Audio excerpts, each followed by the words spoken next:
Plug it in, Joe. We'll see what happens.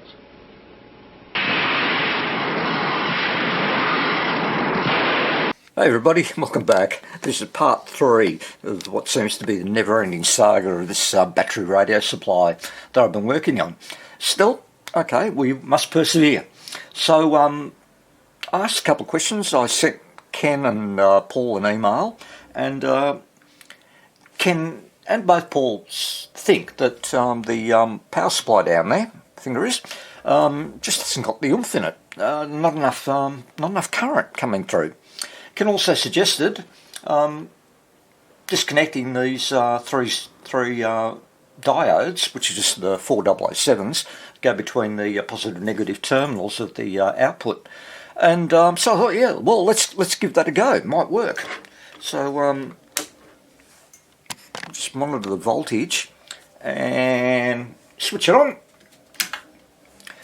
And there's our 1.5 volts. So if I switch my radio on, which is, yeah, as you can see just there, drops down 0.87 volts. Again, that's just not enough.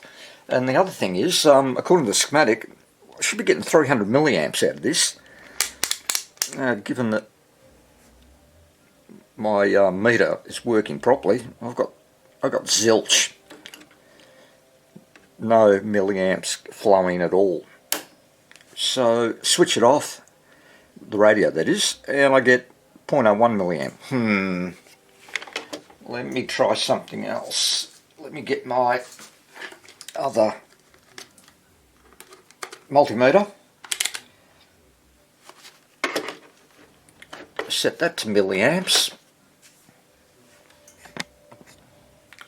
And let's take a reading off the terminals.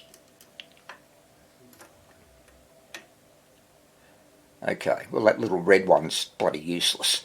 So I've got 167 milliamps. Again, that's half of what it should be. Just a little bit over half of what it should be.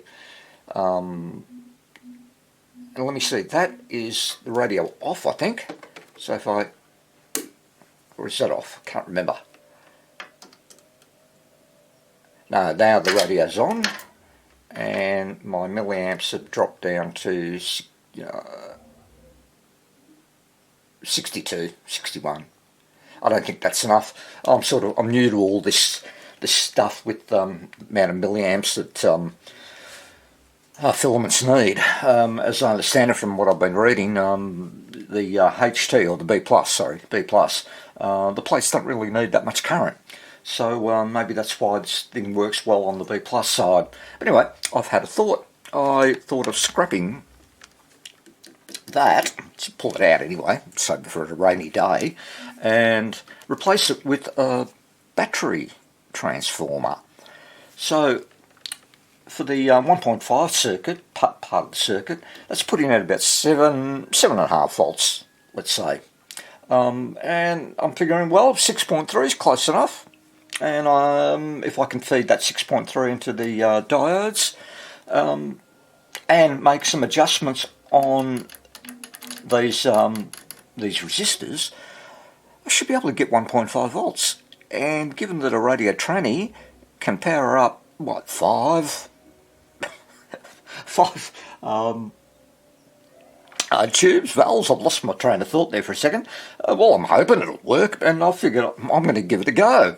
So I'm going to source myself a transformer, and also the other part of it is that the HT side of the transformer, I'm hoping that I can get close to about 100 volts, like 120 volts of HT to feed the B+ side of the circuit, and make an adjustment on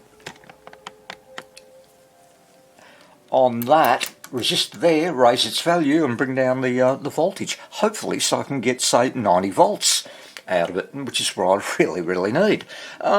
It's something worth doing, and hey, why not? I've got nothing better to do at the moment, so I'll source a transformer and we'll run some tests and see what happens. Okay, I'm going to take these wires off. That shouldn't be hard to do, but it's proving to be.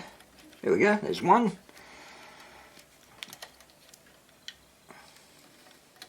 And two. Alright, so that feeds the 1.5 volt part of the circuit, and there's my little transformer. I was going to say transistor, and we'll just hook up those 6.3 wires to it. Okay, and let's monitor the DC coming out of those two posts there. So turn the variac on, and I will take it up slowly. Pardon me, here we go. That's 80 volts. I'll take it up to 240. I think it's stabilised.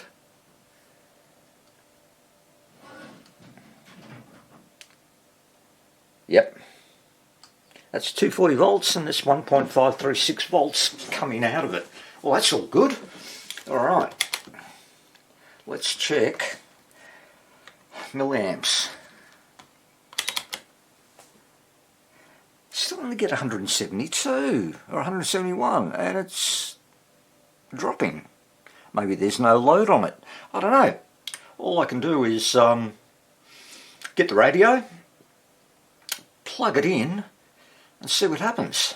Alright, I'll get that on the bench.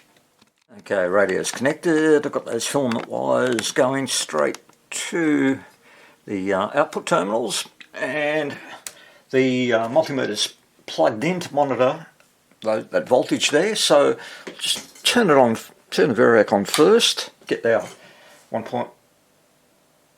Oh no, I think I've got the radio on. Yeah, so 1.5 volts. Turn the radio on, and we're back down to 0.8 volts, and I'm pretty sure that's not going to work. So I'm in a dilemma. Okay, I've been busy. I tried a few different things, so I didn't show it because it took a while. I was thinking of things, and I thought, oh, I'm going to play with those resistors. There's 56 ohm and a 240 ohm. So in lieu of the 56 ohm, I grabbed myself a little trim pot, which goes up to 500 ohms, and as you can see, it's running at the moment, and I've got it set on 1.5. What to do? I'll turn the radio on, or hit the switch, and I thought, well, I can adjust the output voltage on the trim pot to accommodate the voltage drop. Well, that didn't work, and I'll show you when I get my little screwdriver. So we've dropped down to 0.8 as it always goes to, and if I wind up the voltage,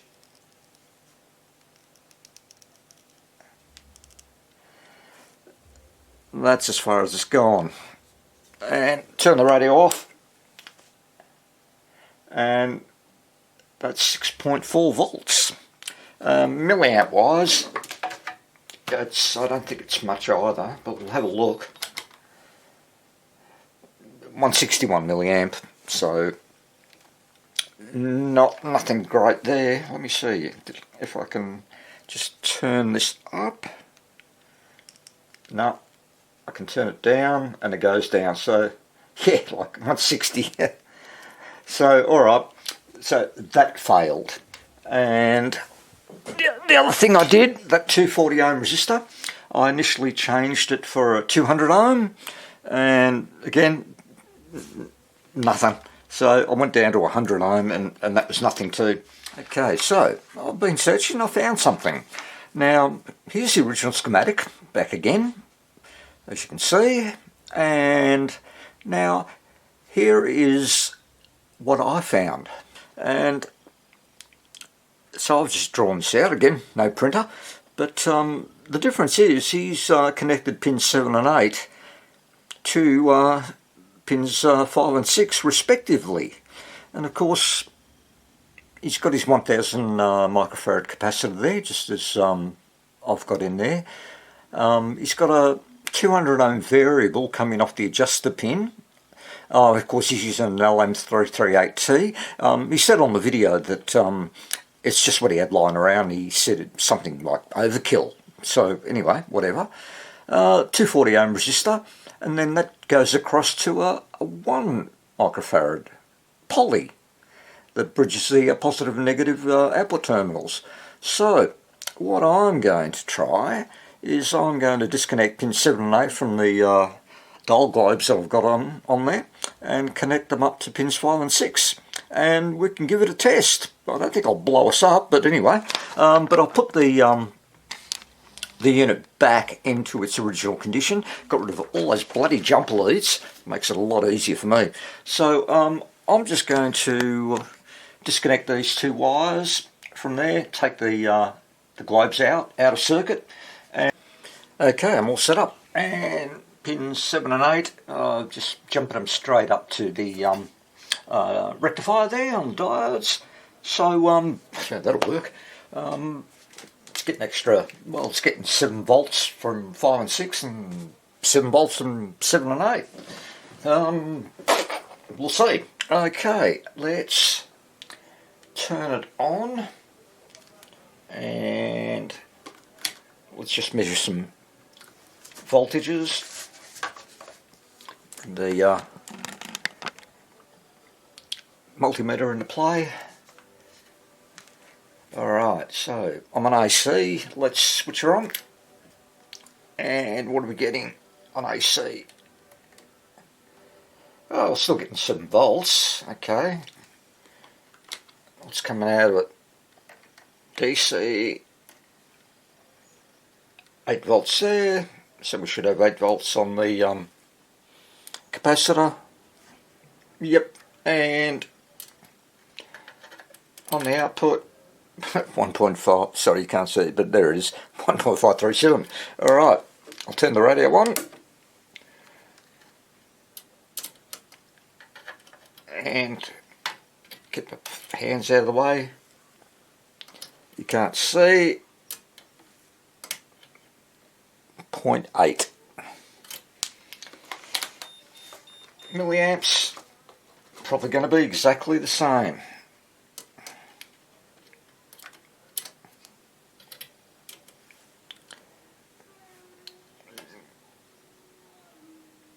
What's 60 milliamp? Oh, okay. I think it's gone up. Radio on, yeah. If I turn it off, get my probes back up. Ah, that's right, 168, yeah. So 167, just everything's just dropping down. Okay, I'm stumped. I'm going to keep looking, but I doubt I'm going to be able to figure this out. I just don't understand it. So, I'll keep looking. Okay, I went searching on the net and I found another schematic for a power supply. Similar in design, but different. And I'll just pop it up on screen and you can have a look at it for a few seconds. I'll put the link down below. It's somebody's webpage. He goes into a bit of detail too about it, and it looked quite promising. So back to me, and there's the unit as specified, and yeah, it does exactly what he says. It produces 1.3 something volts, and he said that irrespective of the draw, it's going to still produce 1.3 something volts, which is what the little regulator should account for. The trouble is it doesn't. Not on this radio. As soon as I plugged it in, before I did that, I jumped the secondaries to give about 12 volts. He said about 15 volts, but I can only get 12 out of that. So it didn't power the radio up at all. Not the filaments anyway. And as soon as I switched the radio on, it 1.3 volts went down to 0.8 again. So I am going to call it quits on the filament, and I'm going to take a break and come back, and I'll show you, and I will have a solution for this one way or the other. Okay, here's my solution. There it is, all set up. B plus filament going to the radio there. As you can see, it's all connected up. And let's switch it on. And let's turn on our radio. I'm just making sure the leads aren't going to short out on each other.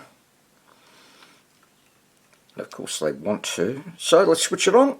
Spinning wheel, we must all learn to ride or fall into this. And it works. And let's switch that off. What's my solution? Well, I'm sure some of you, or most of you, have already guessed it. You bet. 2 D-cell batteries connected directly to the output terminals for the filaments.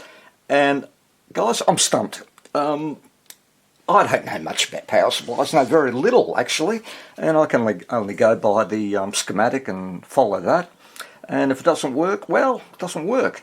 But what I've been told by Ken, Paul, is that there's just not enough current getting to the filaments, and it's probably the power supply or the circuit or both. I don't know. But given that this is just for testing purposes, a couple of batteries isn't going to hurt, and I'm happy with the high voltage. That works well. Of course, I still have the task of getting that to power up and be a true portable with batteries. And as we saw, those 10 9-volt batteries just didn't cut it for some reason. Is it this damn radio? I don't know. Geez, I'd be thankful for your thoughts on this. I really would. But anyway, can't always get 100% success rate, but 50% is fine for me. At least the thing works. That's the important thing, I think. And we'll eventually nut this thing out, I'm sure. But for now, thank you. Thank you, guys. I've had a horrendous 4 days on this, but it's been a lot of fun and I've learnt a lot. So thanks for watching, and I will be back very soon. Take care, guys. Have fun. Bye.